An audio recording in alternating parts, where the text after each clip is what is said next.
distinguished guests, respected faculty members, and dear students, colleagues, and participants. It is my great pleasure to welcome all of you to these special sessions of our Studium Generale, hosted by Human Ecology Faculty with collaboration with China Agricultural University. And allow me first to introduce myself. My name is Ghilandy Ramadhan. I have the honor for serving as your moderator for this session. And before we begin, let us begin by acknowledging and expressing our appreciation to the Honorable Dean of the Faculty of Human Ecology, Professor Dr. Sofyan Sjaf, who is unfortunately unable to be with us today due to the official visit of Vice Minister of Communication and Digital Affairs of Republic of Indonesia. The Honorable Professor Dr. Dodik Briawan, our esteemed Vice Dean of Faculty Member, Human Ecology Faculty, whose support continues to strengthen our academic collaborations, and all IPB University lecturers and faculty members, and our guest professors from China Agricultural University, and of course, last and foremost, our distinguished speaker, Professor Xiaoyun. We are honored by your visit and welcome you warmly to Bogor and IPB University.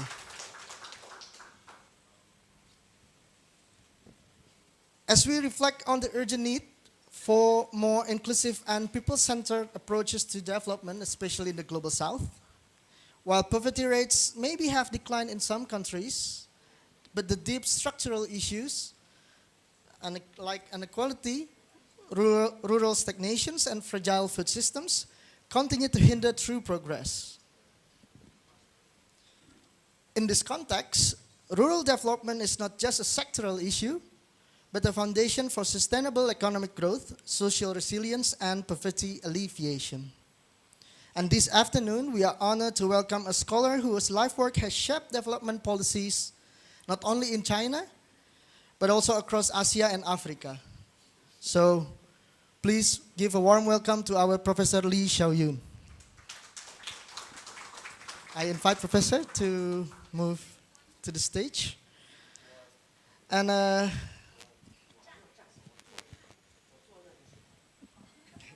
it's now my privilege to introduce our keynote speaker, Professor Xiaoyun. Professor Li is the Dean of China Institute for South-to-South Cooperation in Agriculture and Distinguished Professor at the College of Humanities and Development Studies, China Agricultural University. He also serves as the chair of the Network of Southern Think Tanks and the China International Development Research Network. Throughout his career, he has provided policy, advice, and research leadership to the Chinese government, World Bank, United Nations, Bill and Melinda Gates Foundations, and many others. He also had visiting positions in the London School of Economics, Oslo University, and German Institute for Development. So further enriching his international academic profile, we believe that his insight will not only broaden our academics understanding, but also inspire and deeper reflections on development collaboration in the Global South. Ladies and gentlemen, we still wait for the speakers. You will have questions after Professor Li presented his presentations. And we will wait for a while, because Professor Li have go to the outside for a while. Yeah. And please. Okay, before Professor Li deliver his presentation, I just want to share something about China Agricultural University. China Agricultural University is located in Beijing, the capital of PRC China. And this year is our 120 years anniversary. I think, I'm not sure how about your university, because our university is younger than Indonesia University. So how about IPB, how many years? 1961 established. Oh yeah, just after Second World War. Yeah. Yeah. Actually, because your president, your rector, just visited our university, I think 2 weeks ago. So we also signed an MOU with your university, focus on the science of plant protection. In my university, there are about 19 faculties, including agricultural science, livestock, husbandry science, food science, and also the agricultural machinery, smart agricultural and agricultural irrigation system, agricultural engineering science. Yeah, if you are interested to our university, you also can go access to our website, www.cau.edu.cn. And also in our university, we also have different types of program for international students. If you, after you finished your bachelor degree or master degree, you could apply for the international scholarship in our university to continue your studying life. And yeah, Beijing is quite beautiful and a wonderful city in China. Yeah, it's similar to your capital with a huge population. Okay. You continue. Yeah. You continue. No. So if you want to continue studying in Beijing, it's a very good information. Thank you, Professor. And ladies and gentlemen, now please giving warm welcome to Professor Lee Xiaoyun. Professor, the floor is yours. So you want to have a camera? No, that's fine. That's the audience. Because sorry. Thank you. Thank you for introducing me, and I'm very pleased to be invited to speak to the faculty member and the student. I'm really sorry. I caught flu, so I don't feel very comfortable. I try to manage. If you feel something unpleasant from my side, so please, forgive me. And I cannot sit there. If I sit there, I was falling asleep. So allow me to stand here, and you can raise question anytime. You don't have to wait. I finish. Okay. I like to be very interactive, and also I like to know. In addition to the faculty member, I can notice how many PhD students. How many PhD students? 1, 2, okay, 3. Oh, 1, 2. How many master students? Okay, good, okay. So what about your PhD? So you said what your PhD? Sorry. Your PhD? Rural sociology. What your PhD? What subject you are studying? Community development. You? Rural development. Okay, so as Professor Tang Lixia just mentioned, so we're in the same field.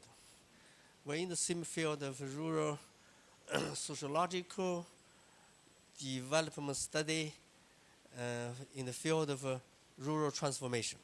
Okay, so I'm going to today to introduce you China's rural revitalization practice.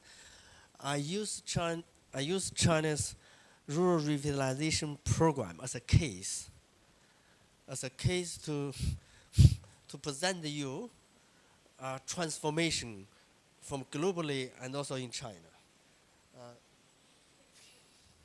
这个吹着我。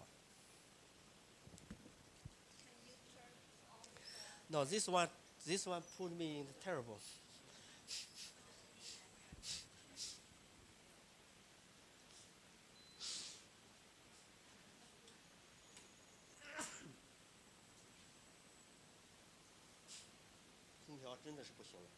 Sorry.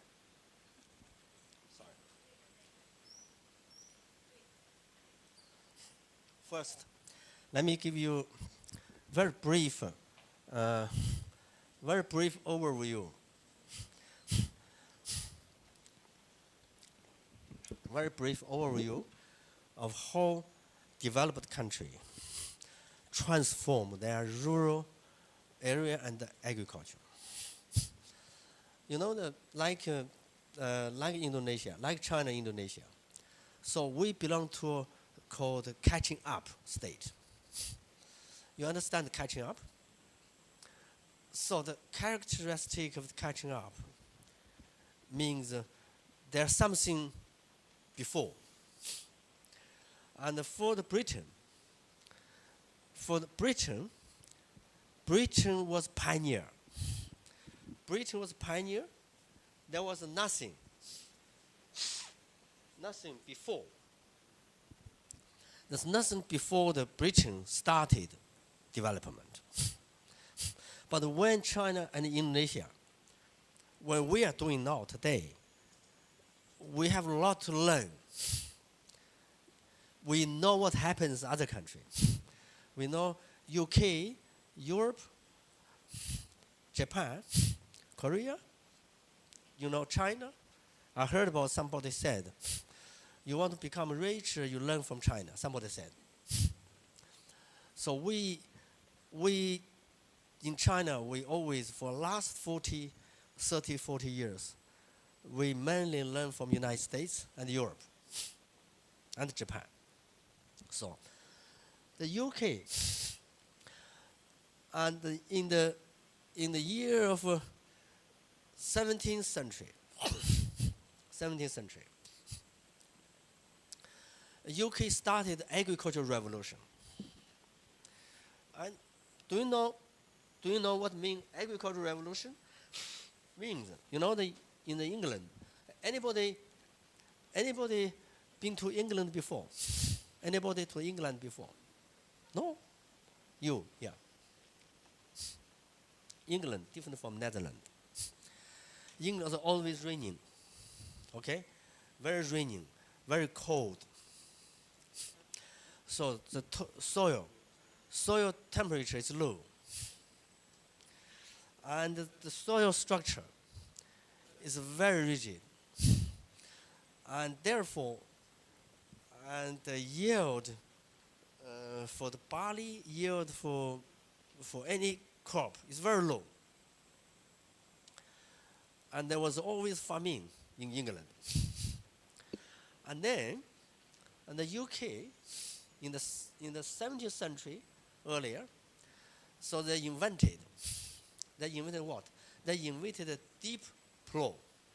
Do you know deep plow? Sharp plow, and can deep soil further, not in the surface. Before, they didn't have this plow. They only plow soil on the surface.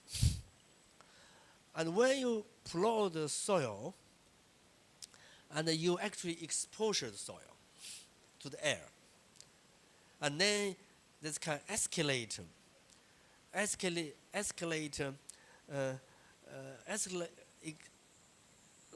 oxygen exchange. You know, oxygen exchange, and can actually activize enzymes, several and microbes and everything. So that is the basic law of biology and soil sciences. Okay. But when you have this deep plow, it's difficult to plow. And the UK used to use manpower. You know, manpower? Not like Indonesia, Central Java, with buffalo. For 1,000 years, we're using buffalo. It's very developed agriculture called involution. You know, Jesus said involution, that is Central Java. Rice, this is Indonesia. And the UK, then they start use animal. When you have two houses, it's much powerful. So animal power. And they start first called the agricultural revolution. And after this one, they invented crop and legume rotation. Right? So that's called agricultural revolution. So look at the agricultural revolution. The yield increased dramatically.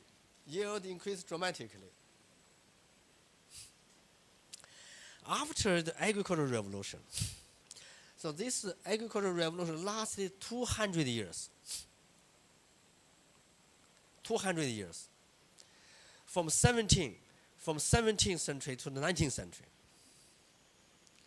So during the 200 years, the yield increased. Output is increased. But look, farmers' income not increased. Interesting, right? For 200 years in UK, almost 200 years, and the farmers' real income, real wage, and not increase. What does it mean this? It means they have this huge surplus exploited. For what? For the 19th century started industrial revolution. So capital come from agriculture, rural area into what? Into industry. First industry was mining. Why they have mining? Because they want to have mining to have what? To have steel. Steel for what? To build road, build railway. British came here also. Railway. Yeah. So they want railway. Mining railway. And the textile. British import everything, wool from Italy. British is island, so they want to have their self-sufficient. So they started this textile. And the labor force, rural area, labor force all coming from rural area to the urban area. I repeatedly tell my students during the 19th century, the Industrial Revolution, how hard and difficult those working class. The working class means 是有点太热，他们小心你给打开我远一点，我远一点。I can stand here. Otherwise other students would feel warm. So I'm telling the story. Anybody read about a novel written by Charles Dickens? Do you know Charles Dickens? Who knows Charles Dickens? Anybody knows Charles Dickens? English writer. No? I saw you in Indonesia bookshop. You have all English books, not like us. Somebody should read about this. Charles Dickens, right? Charles Dickens. Go back to read, and he's so famous. He's so famous 20th century, 19th century English writer, very famous, and he wrote about called Oliver Twist. And that book described the hardship of the working class in the city, in London. So what I'm going to say, why I'm going to say this? Because before this happened, there was nothing as experiences in UK history. So if I move you into the city, you don't know what happened in the city, so you go there. Even it's hard, okay, hard. But if you know somebody in the city is nice, but only you are hard, then you get troubles. You understand what I mean? So this is called no mirror. Modernization, no mirror. No mirror means that there's nothing you can see when you proceed your own modernization. So that is the story. Okay, UK. Lessons from this. Lessons from this is that, okay, and all UK and Europe, they started this. Look at this data. Look at this data. It's not clear. I think something wrong with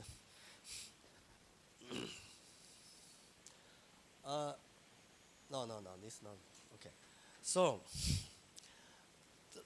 until end of the 19th century,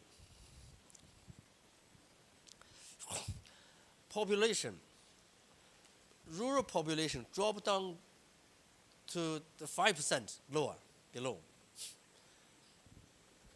Means the beginning of the 20th century. Agricultural contribution, GDP contribution to the total contribution dropped down to 1%. So means, but in Indonesia today, almost 60% the people still in the countryside, right? Right? 60%, right? More than 60%. And your GDP from agriculture at least 20%, right? If I guess correctly, yeah. So this means that you are still developing economy. But the UK, in the end of the 19th century, already very developed, already transformed. There's not many people in the countryside, most people in the urban areas. Agriculture was not important any longer economically.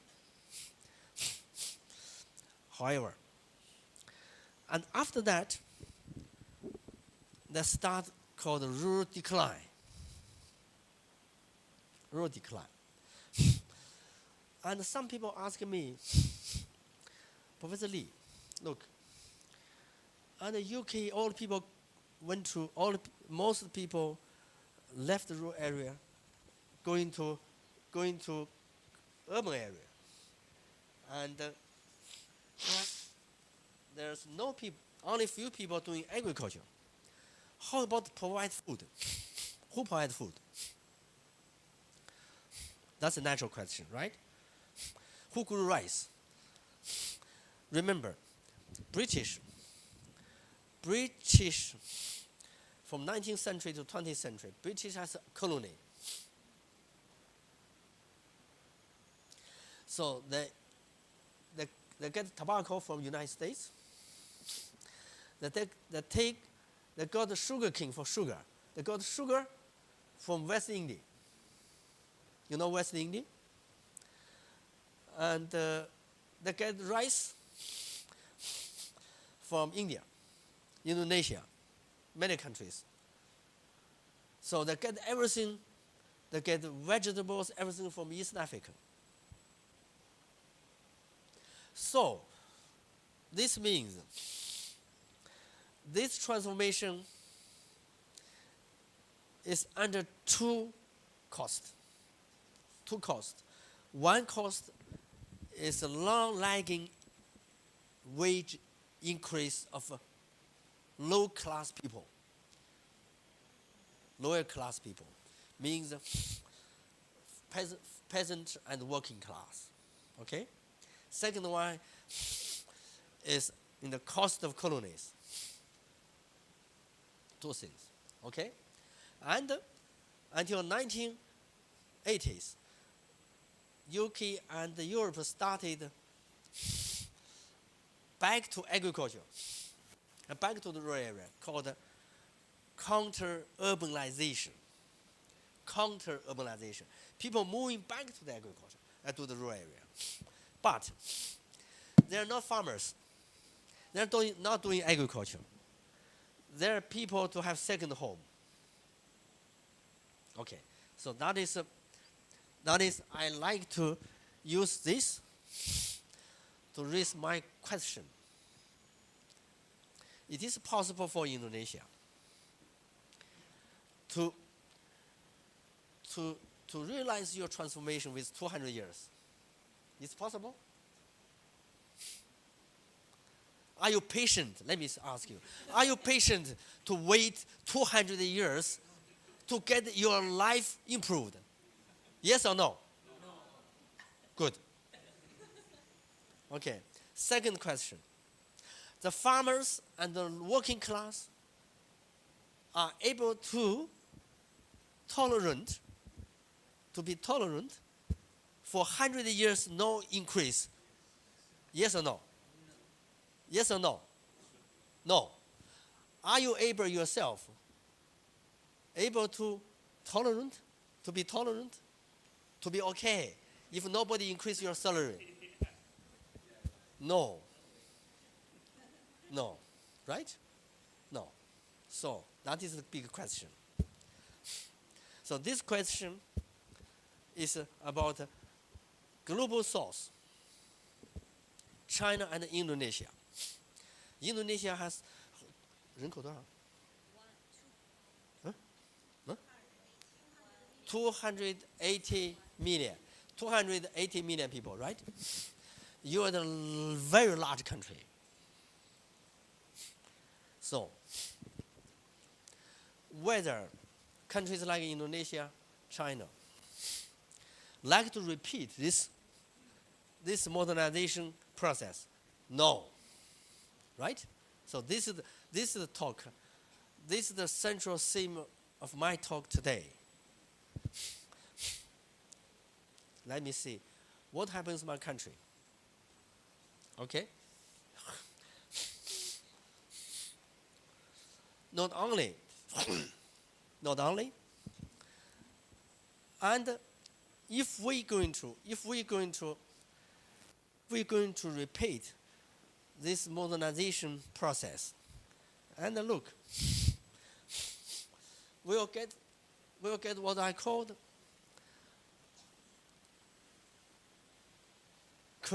coercive compressed development syndrome. Do you understand this? Coercive development syndrome. What does it mean? This is the January and February in Nairobi slums. So you will have slums. People moving to the urban area, no place to live. They live in the slums. I don't know, Jakarta, you have similar? You have. So this is called what? This is called coercive compressed development syndrome.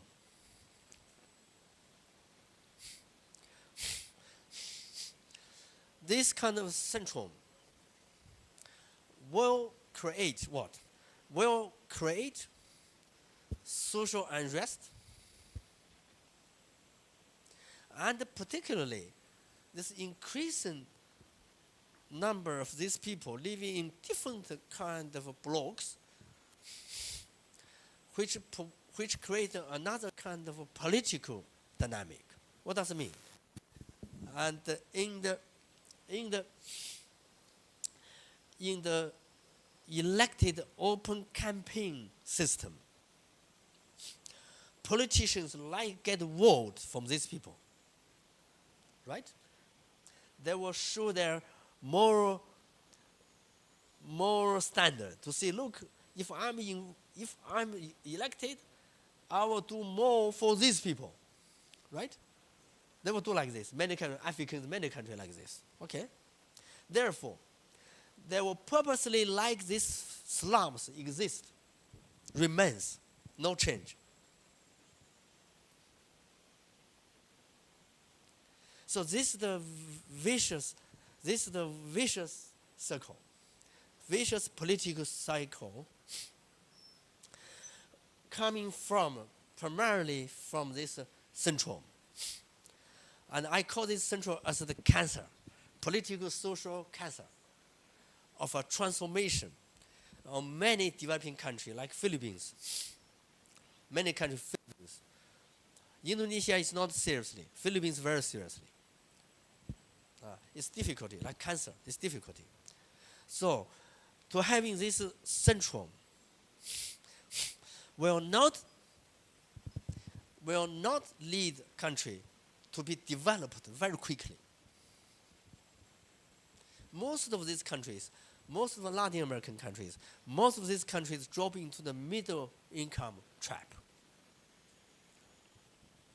So, this is the point. I hope I can manage. Okay.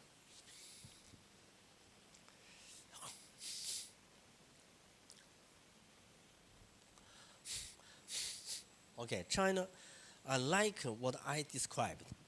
if you go to China, but somebody been to China, right? You been?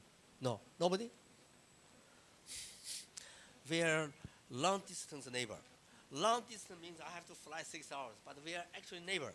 My professors, 3 professors, feel very comfortable coming to Indonesia. But I know, I was here 4 times. I've been here 4 times. Always feel home. Always feel home. Nice. Yeah, about this one. About that. If you come to China, you cannot find slum. No. In my country, no. You cannot find this kind of very poor houses in the city. No. I remember 20, 30 years ago, and I had I had 2 professors. No, I had 2 friends from U.S. 30 years ago in Beijing. I told him, I said, in my country we don't have slum. You know what he said? He said, because you don't want them have. I said, what's wrong? He said, no, everybody has right. Some people has right. They want to stay there. I said, my good, what kind of attitude? Yeah, you go to the Jakarta, ask these people, oh, you deserve to stay here. This is really a shade philosophy, right? But in China, we purposely through enforcement to ban the beggars. So anybody on the beggar, get away. And also, no way for slums in my country, no way. To force this development transformation to be on the right track, not create this syndrome, not create this social cancer. So how to do it? Right? You will ask me how to do it. Very good question. Number 1, the most poor people in the rural area, right? If you don't give their support, they'll move in the city. Therefore, our approach is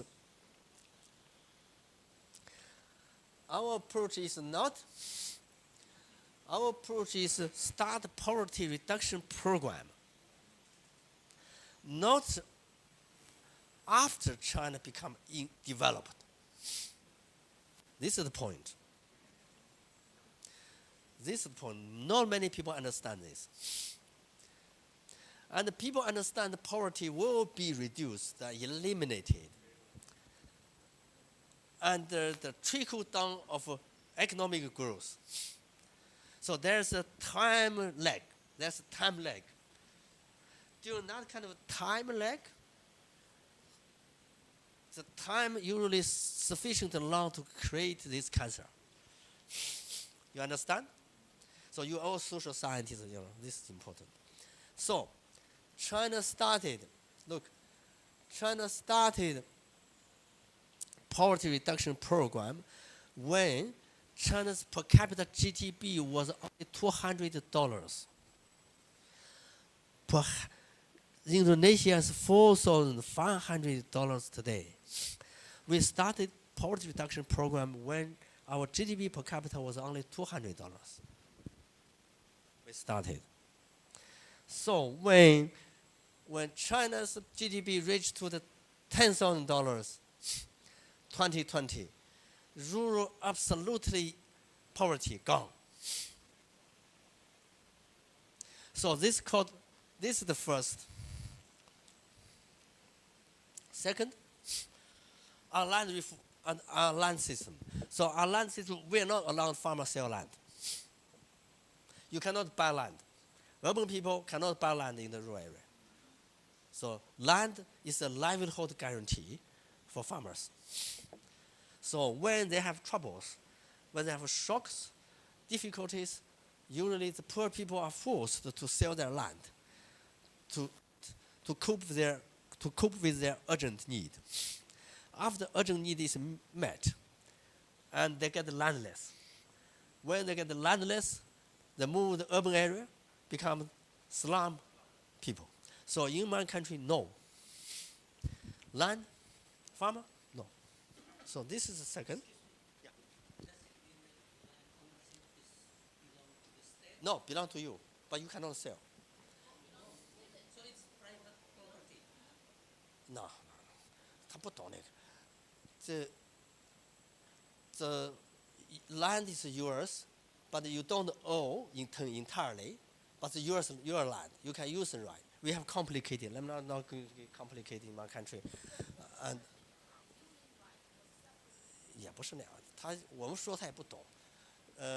We have different terms, very complicated. But I could give you to say, land is yours.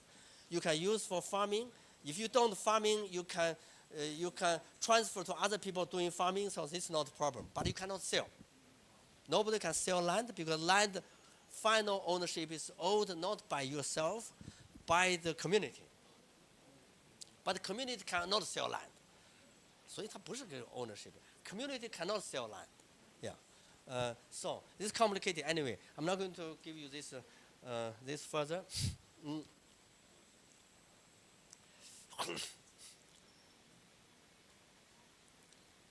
This is the second. Third one is agriculture modernization. And you know that with the urbanization, people move into the urban area. And if the agriculture itself is not modernized, and the farmer is not interested to do it, okay? Therefore, we have to start modernize agriculture. Today, our main commodities, main commodity production are all 95, 96%, 99% mechanized, irrigation mechanized. I'm not talking about the marginal mountain farmers, but for the commodity rice, maize, wheat, cotton, or bee commodities, they're all machines. And you see the draws, the spray, and everything. So no longer you don't see the people doing this.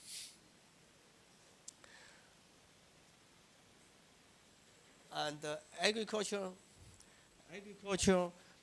modernization, and then the people, most people left the rural area, and the people remains in the rural area would get some land transferred from other farmers. He started his own family farm doing this.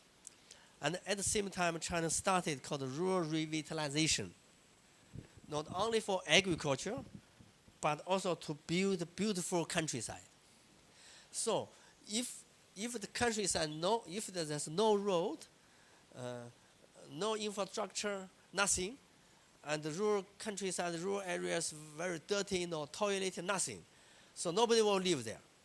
So these are comprehensive. You have agricultural modernization, and you have the rural construction, and the government a lot of money input rural areas. You see, this is called comprehensive rural revitalization program. This would include social service provision and also new industry in the rural area, new industry development, mainly for local processing, local agriculture processing, ecotourism, and make the rural-urban linkage. So, look at these photos. And myself, with my colleagues, we've been working in China to build these beautiful villages. These are villages, not urban areas, villages. So, and you see the village, and when we have a conference, we'll have this village. You know, this is the coffee shop, and they're different, beautiful. So the farmer will live here. Farmer live here. Yes, they're all farmers, and they're doing business. They are trained. Like you have also similar called one village, one CEO. We're also doing something like one village, one CEO. CEO means this CEO manage enterprises. the manage industry, not farming, because they manage how to make urban people coming to spend money and everything. So this program called Rural Urban Integrated. In summary, as I said earlier, in order to avoid this central trap, in order to avoid being trapped in the central development central, and we need not wait this sequence: agriculture, industrialization, and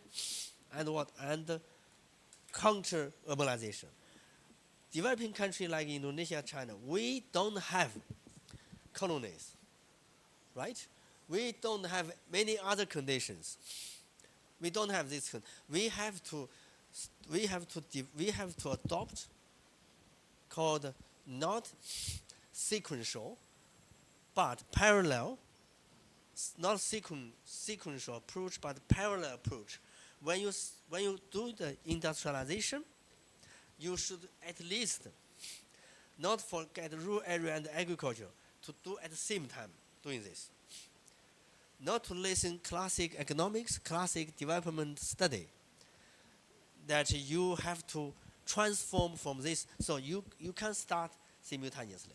And because the purpose, aim of this approach is not remain as much as people in the rural area, because along with the increased industrialization and urbanization, people will move into the rural areas.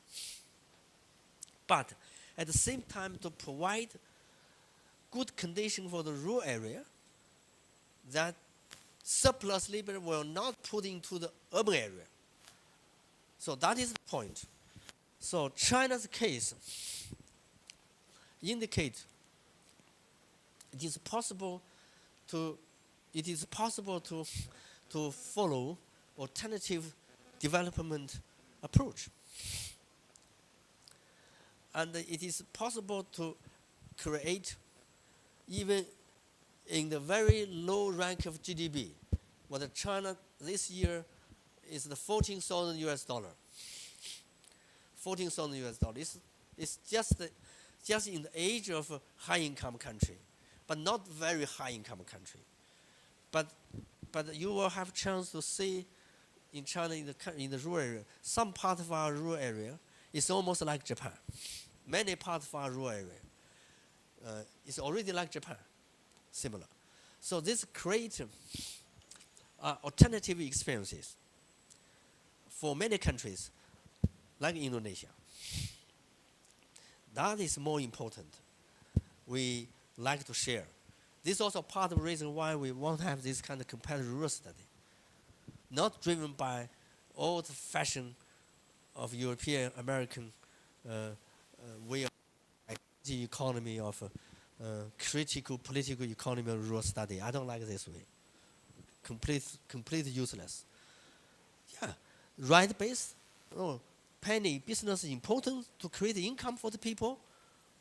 Like many of my friends, they claim in India, and they like this penny business. Penny business is good livelihood. I say no, useless, because this will allow these people poor and poor forever, right? We need to transform. I'm the transformative person. We need to transform, entirely transform. Therefore, put this very clearly. And you are rural sociologists, you're all rural sociologists, and if you read all this majority of this magazine, international magazines, they're full of this political economy analysis. Right, sovereignty right, food rights, this concept. I don't fully agree with this. So we need critical view and how to beyond those structure issues.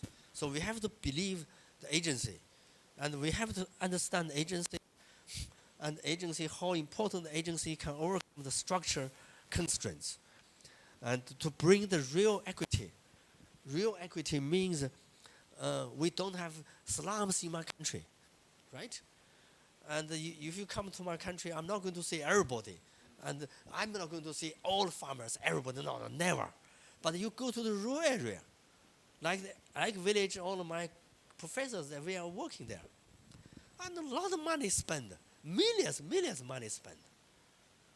Yeah, that create, sometimes argued, efficiency, waste, we have many problems, but we are creating different experiences. So this is what I like to convey message, because I'm not very good mood for talking more, but like to have your questions, and I will expect my 3 professors to answer your questions. Okay, I can sit there for rest. Okay, thank you very much. Thank you very much, Professor Lee. It's a very insightful presentations. It's very interesting. And also, yeah, it's a very picture the condition of our country as well. Before I ask the audience, if I may ask, Professor Lee, you mentioned the concept of compressed development syndrome, experienced by many global south countries. In your view, what are the most critical institution or policy shifts in order to countries take a break free from the pattern? Because, yeah, like you said, we don't want the slum area as well, because, yeah, I think it's a very important issue that we face recently in Indonesia. So what is the most critical institution or policy to shift to this compressed development syndrome issue? So maybe Professor Lee or another professors want to answer?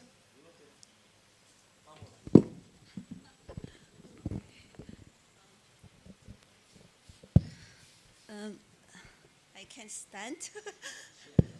This is a very sudden task for me.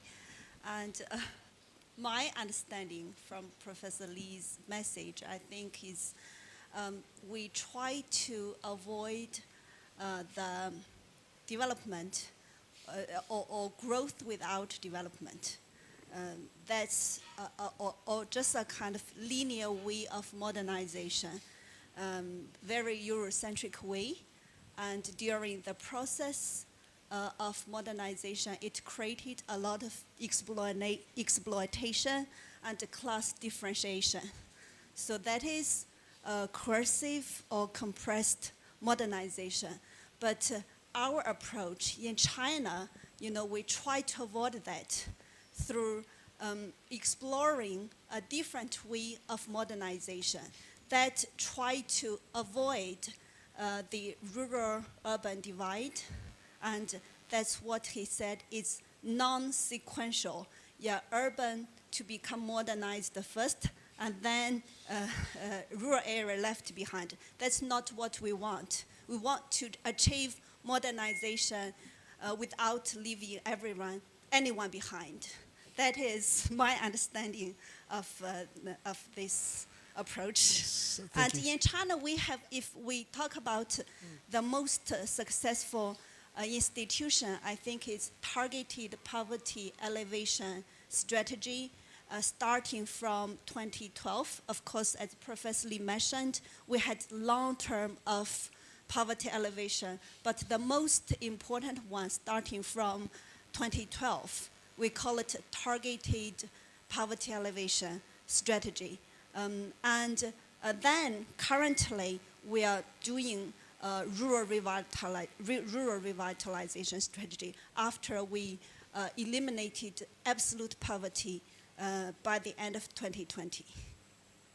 So yeah, it takes more than a whole afternoon to talk about that policy, but we have very concrete measures.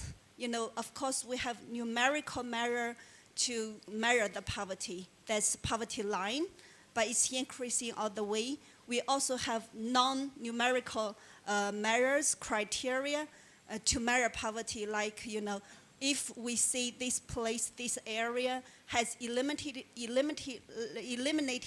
absolute poverty, that means, all people within this area does not need to worry about their food, does not need to worry about their clothing, and there are 3 things were guaranteed, like people are guaranteed to have access to comprehensive education and basic medical care, and also safe housing. So that is China's criteria for absolute poverty elimination. Okay. So thank you very much. A very insightful answer. And it's very interesting since, like Professor Lee said, that we share same, more or less similar culture as well. Now, I think I will give opportunity for the audience for give questions. Please feel free to raise your hand and kindly state your name and affiliations, probably, please, if there are any questions.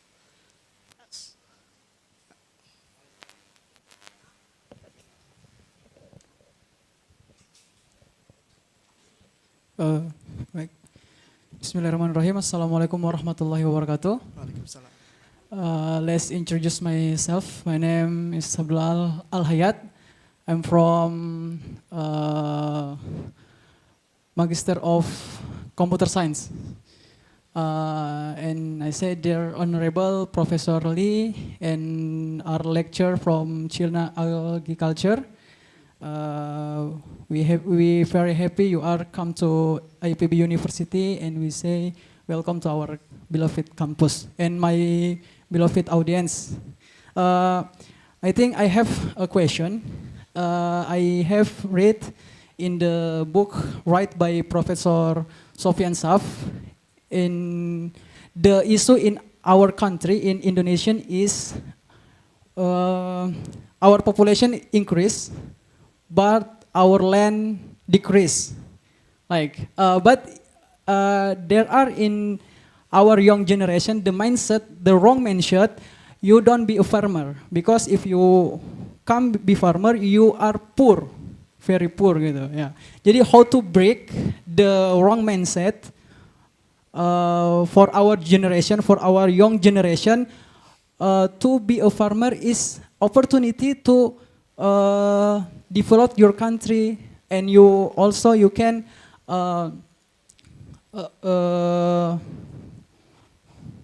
can develop your country, and you can be a rich people, because it's the wrong mindset. And the question to Professor Lee, how to break the wrong mindset and instill the new mindset, the growth mindset for our young generation. Thank you for occasion. Wassalamualaikum warahmatullahi wabarakatuh. Waalaikumsalam.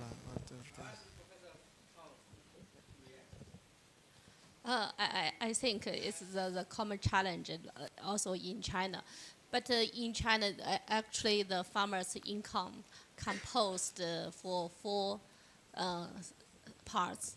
So the fundamentally come from agriculture, but agriculture only can contribute about 30% of income for the family, and the 40 to 50 comes from the employment or the salary. Yeah, because we have a very large scale of migrant laborers, domestic migrant laborers, about 300 million.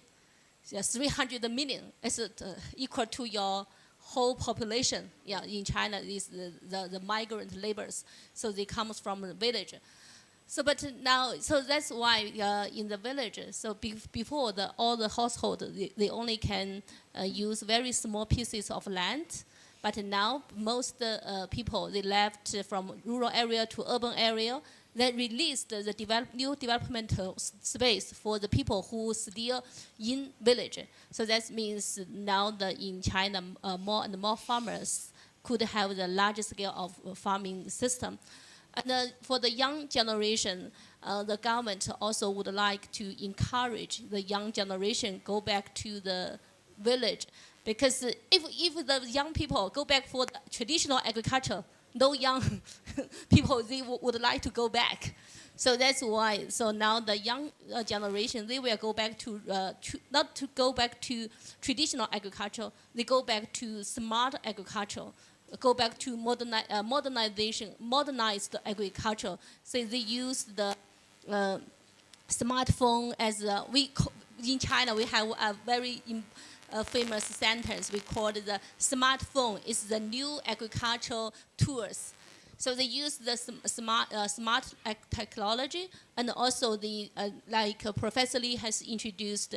Now in China, we would like to fill the gap between urban and the rural. So we construct the rural area to develop some new industry like rural tourisms, and also some e-commerce, and also some new brand processing products or some other kind of business. So this new business, they are developed in rural area, but it's not traditional agriculture. So that very can abstract the young generations go back to the rural area, like in Indonesia. But I do not know your program for the one village, one CEO. But we also have the one village, one CEO. These CEOs just try to transfer the multi-function, multi-value of agriculture and rural area.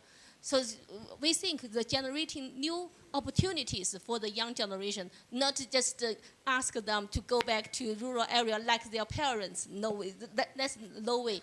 Not only in Asia, even in Germany, in some developed countries, or in Africa, we traveled a lot in Africa. Nobody wants to continue stay in the traditional agriculture, because of considering their living condition, their income, the quality of their life. So that's why we try to bring some new things to the villages. So Professor Lee led our group. We worked we called also the CEO program. So that's why I asked maybe you can share some documents in English with us. Then we can do some comparative analysis of the one village, one CEO programs. That's a very concrete topic to start our cooperation. Yeah. Thank you. Thank you very much, Professor. So it's a common challenges as well. Please, Prof. Yeah. Thank you very much. Good afternoon, everybody.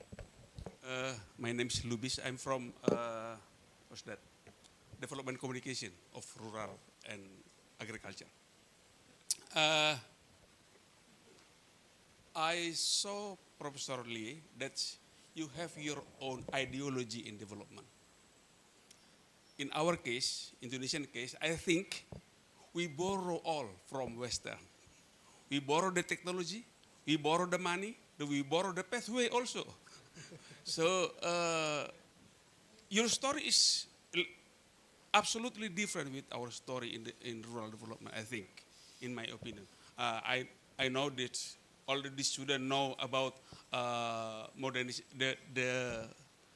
the weakness of modernization theory, and we really have a sickness of this modernization. But your story is very different, I think. So my question is, how do you have your own ideology? We borrow Western ideology because we borrow their money. So we borrow their money, and then you should do this. But in your story, I think you have your own ideology to your development. The second question, the second question is regarding your explanation about smart agriculture. My question is, how do you, to make it short, can you give me one reading to know more about your digitalization of your agriculture? Thank you very much. Thank you. Professor Lubis. Professor Lubis, I think you're right, but not entirely right. Indonesia also has its own ideology. And China also borrow money. China also borrow technology. China also borrow idea. So we are not absolutely isolated. We are not isolated island from any civilization. So in China you could find everything. You find everything in the West you can find in China. But main idea is that we have consistent political direction. Start from early stage of Mao to Deng Xiaoping to Jiang Zemin to Hu Jintao to Xi Jinping. Many people would characterize those people differently, but I would characterize these people same. They have same idea. The political consistency. Political consistency provides political stability and provide development strategy consistent, no change. Other countries, somebody come as a president to say, I want to do social programs. Somebody come to say, no, I want to build railways. Very difficult for developing country in the open competing political system to keep consistency. Very difficult. For instance, competing politics means different party. They want to have different labels. So you build a road this time, and your successor from other party will not do it. And he will make something else. And this creates chaotic. Most African countries, chaotic. And I'm not going to claim anything dictatorship. No. And democracy, not democracy. But this the situation. This conditioned that political system in this aspect must be accountable. Not based on the family, not based on the interest group, but based on the accountability to the public. So when you have this, like our system has a lot of problems. Also, I'm not going to say our system is perfect, a lot of problems, but one thing is good. It keeps accountable for what President Xi Jinping said, people-centered, process democracy. Not many people understand process democracy. But we are one party. We have no elections. You vote. Somebody, big photo campaign. In our country, you don't find this. Not exciting. I would like to have, because I never had this. I like to vote, Yeah, sure, because we never exercise this. However, it's not far. It brings nothing. This brings excitement and disappointment, always. So I'm not going to see any country like this, but I see countries sufficient. So this is what first, I remember I give you our ideology. So sure, Chinese people are pragmatic.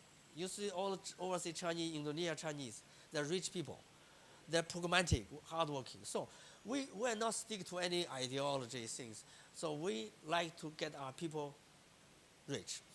We have a lot of troubles. We have trouble with US, no? US find we are catching up. Yeah, they found we are catching up. We are powerful. So this absolutely. Second, your question you asked Tony Xia, I think Tony Xia could give you some articles. So agriculture like this, I'm not going to see all our agriculture digitalized, no. But Tony Xia was right. All our main commodity production is modernized. like large area of cotton, large area of wheat, beans, soybean, all this big production commodity, modernized. So this is no doubt. But not small, mounting small farmers that doing small plot, that's different. No need. You cannot do this, but this is big. Otherwise, you have greenhouse, vegetables, everything. And for the digitalization, we have the problem, different from yours. We have an aging problem. Last year, we produced 9 million people. And in order to balance our population dynamics, we need 18 million people, 18 million every year. So we only produced half. And the aging problem is increasing dramatically in the countryside, that in the future we'll have similar situation in Japan.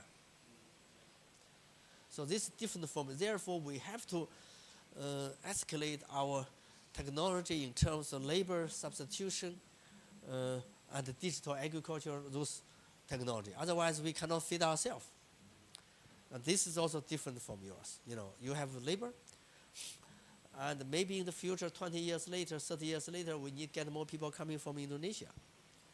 Yeah, this is not yet in this situation, but will be. You know, we have not many young people, Tang Xia said. Absolutely no young people interested in the agriculture. No, unless big farmer. And in the countryside, you can't find many young people. They're old people. So this, Okay, thank you. Professor, you want to add something regarding the digitalization? For the of- digitalization, I think the most important condition is the telecom infrastructure. So that's why in China, the telecom infrastructure has covered everywhere, so even in the village. And the second one is initiative cost is extremely high. No smallholder farmers can pay that. So the digitalization was promoted mainly by the government and the agricultural entrepreneurs driven. So that's like Professor Lee has mentioned, because the young generation, they left traditional agriculture. They go back to the agribusiness. So agribusiness, the new generation, they will bring the digital technologies back to the agriculture to upgrade agriculture from traditional to modernized agriculture. But in China, another thing is agricultural machinery. Now developed quite fast. Like now is the harvest season for the 现在是夏小麦哈，春小麦 spring wheat. So the wheat, the combining machinery for the wheat is almost 100%. So no, you cannot see any laborers in the field like before. 20 years ago, when I was young, we were required to harvesting the wheat and the paddy rice for our grandparents. But now, no, only the machinery. So agricultural machinery also very important. Because, as Professor Lee mentioned, we are in the aging society. The aging rate in China is about 18%. But in rural area, higher than 18%. It's about 30%. So that means in rural area, you cannot find young people. All the people, the old people, even we don't find the kids in rural area, because the kids will go to the urban for the education with their parents. So, yeah. Thank you, Professor. Maybe another questions? Okay, both of you, the last questions. Professor Rilus? Okay.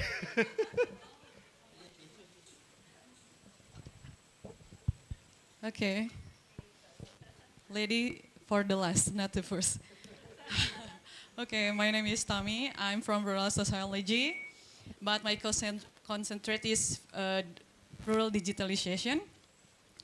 So maybe I just want to know what the definition about rural, because I just want to know the rural frame in China so we can compare with Indonesia. And then, in your opinion, Professor Lee, I mean, how to identify in which stage we are stand now? Yeah, because, and then, as we know, the disparity is very high between rural and cities in every aspect in Indonesia, because our homework is still a lot, so it is a little bit challenging to decide what should actually we do in Indonesia. As in your previous presentation, the challenges of modernization in most global South countries. So this called coercive or compressed development syndrome, like proliferation of slums, political instability, rural imbalance. But how to identify, and so we can decide it. We can decide it. What should actually we do now in Indonesia? It's adopt new technology or digitalization or land reformation. Maybe this for me. Can you get in my question? Thank you. You want to ask? It's regarding the state of our. Yeah. Professor, please.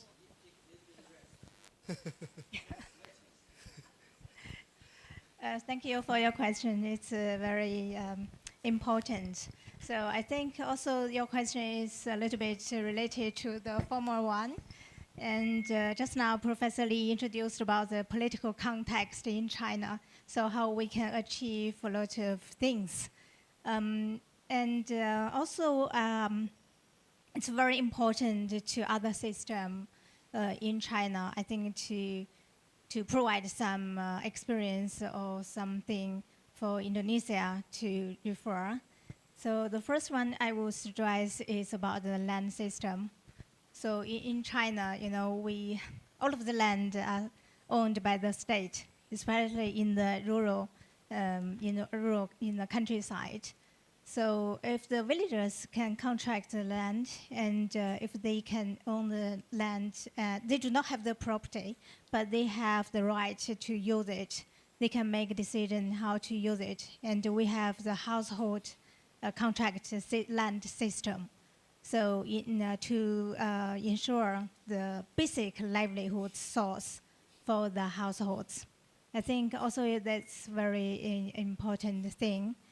And the second one is about how to learn from the other developed countries, including those high income developing countries. I think China has experienced the process in the past decades since 1980s. So we learned a lot, and we received the assistance from Western countries, including the US, the UK, etc. So we have integrated all of the technology ideas, resources into our own plan, our own strategy. I think that's a very, very important thing for the country, for the state, to keep our own things. I mean, that means to integrate the outsiders' assistance, including ideas, to our own, policy, our own system, scheme. Yeah, we do not need to, just follow them, just copy and paste. It's not working. It's not working at all. And so the second thing, and the third thing, I think we can share for the Indonesia is we need to conclude. We need to learn the lessons and experiences from the history. For example, I remember in 2013, China also, put forward the word family farm. And some very influential, distinguished think tanker proposed to encourage the family farms in China. That means to learn from the US model to establish the family farm with a large area of farming and also mechanization and also modernization. But after a few years, a lot of voices came from ground. That was from the survey result with the researchers and also from the researchers from the government sectors. So we found it's not suitable for China to do, the very large scale farming, mechanized or modernized. So it's suitable for some areas. For example, in my hometown, it's northeast of China. So we have very flat land, and also it's suitable for the large scale centralized farming. But to the northwest and the southwest area, it's not. So that's why in recent years, since 2017, a new concept was raised up, was put forward, because to effectively connect the small-scaled farmers to the modernized agriculture. That means we need to rethink the real reality of China. 70% of the land were managed by the small-scale farmers still. So it's difficult to do the farming in the U.S. model. So that's why we have been exploring how to integrate the small-scale farmers to connect with the modern company, enterprises, to provide the technology, the seedlings, and also the trainings to them, and to collect the products, agricultural products. And they do the package, and they do the market, with the small-scale farmers, and also a lot of cooperatives, farmers, peasant cooperatives established. Thank you. Okay, thank you. I think I'm afraid the time is not enough. I feel a lot of enthusiasm for these discussions, but I apologize that the time is done. So, Professor, before we move to the next sessions and before we close this discussion, probably reflection or closing remarks regarding our discussion today, please. Okay, thank you very much for joining us for this interactive discussion and my introduction, the topic. Number one, I like to say China and Indonesia, most of agriculture, and we have a lot to learn mutually. And as all my colleagues said, in any country, there's diversity. There's no one approach. My country is very big. You have also large plain areas, and you have also mountain areas. You have small scales, you have large scales, so you can't apply one approach.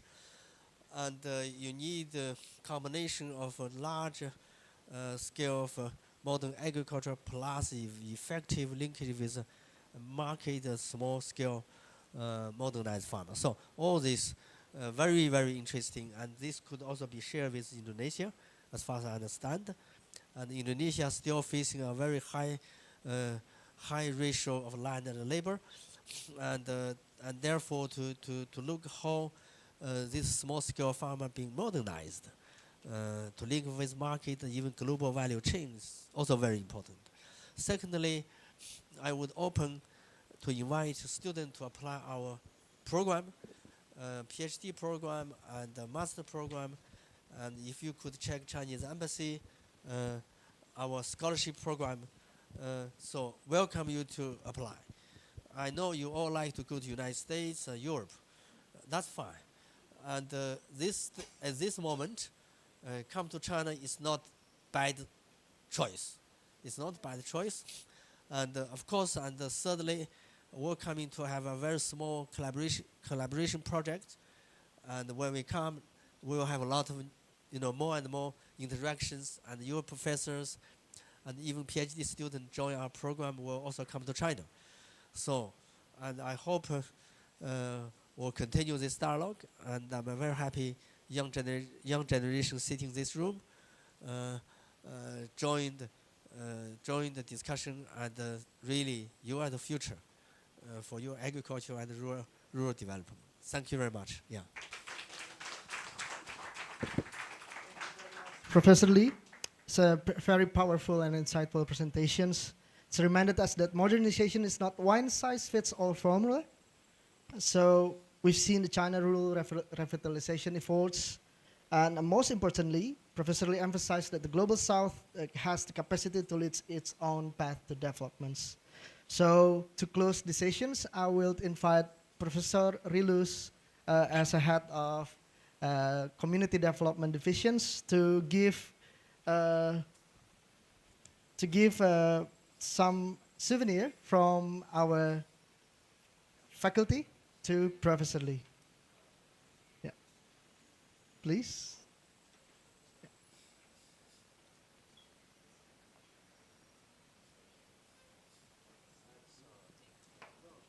Thank you very much. Yeah.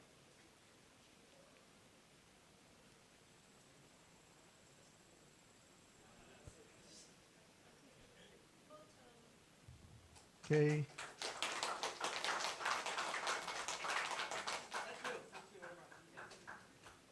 Thank you very much.